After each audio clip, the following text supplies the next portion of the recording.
Hello guys welcome to another video. आजको भिडियोमा चाहिँ कम्प्युटर साइन्सको लोजिक गेट, त्यसमा चाहिँ एन्ड अर अनि नट गेट पर्छ। त्यस अन्तर्गत जसमा चाहिँ हामी यिनीहरूको बारेमा आज डिस्कस गर्छौँ। फर्स्टमा लोजिक गेट चाहिँ मेनली चाहिँ 3 प्रकारको हुन्छ, जसमा एन्ड अर अनि नट पर्छ। अनि त्यसपछिको नट लगाएर फेरि दुईवटा छ, न्यान्ड र नर।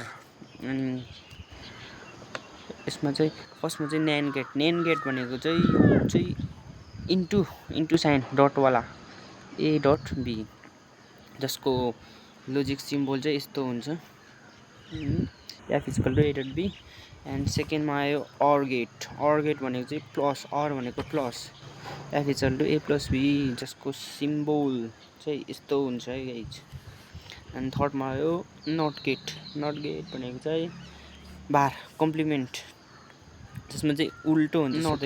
नट गेट इनपुट चाहिँ बार कम्प्लिमेन्ट, जसमा चाहिँ उल्टो हुन्छ सधैँ, इनपुटको उल्टो आउटपुट। जस्तो nand F equal to A bar, यसको सिम्बल चाहिँ यस्तो, F equal to A dash पनि दिन सकिन्छ, ए बार पनि दिन सकिन्छ।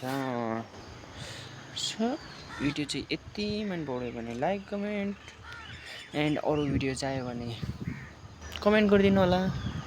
एन्ड सब्सक्राइब चाहिँ गर्न नबिर्सिनु होला।